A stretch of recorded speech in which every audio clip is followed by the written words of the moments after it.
Section Introduction. Welcome to this section where we'll cover some introductory topics about Photoshop. First, I want to point out the program can be intimidating.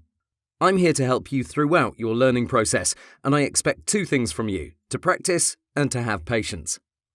First, you have to practice because watching doesn't equal learning. Yes, you may understand everything that's going on, but it's another thing to work along. That's how you truly cement these bits of knowledge.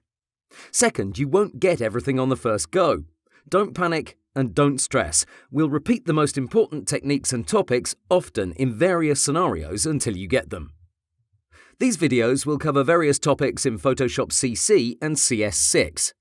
In the title, you'll see what version of the program I'll be using, so you can easily skip to what interests you.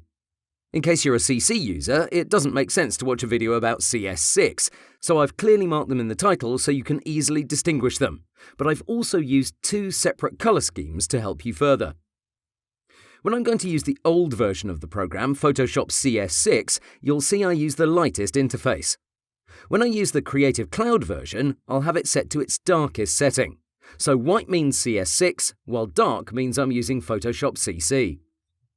Regarding the Creative Cloud version, I'm using the latest one at the time of this recording. That is Photoshop CC 2017. Some videos were recorded on CC 2015.5, but the differences between the two are minimal, as you're about to see. Regarding CS6 versus CC, if you see no separate lecture for a particular topic, that means the information is version independent. So it doesn't matter what you're using.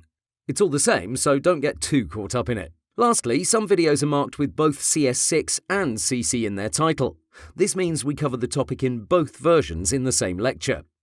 I'll mention at the start of the video the order in which I'll address the subject. Some will focus on CS6 and then showcase the changes in the CC version at the end of the video. Other lectures, the majority of them, will revolve around the Creative Cloud release. If you still have questions regarding what version of Photoshop is best for this course, please watch the next lecture. With that being said, let's start our exciting journey together.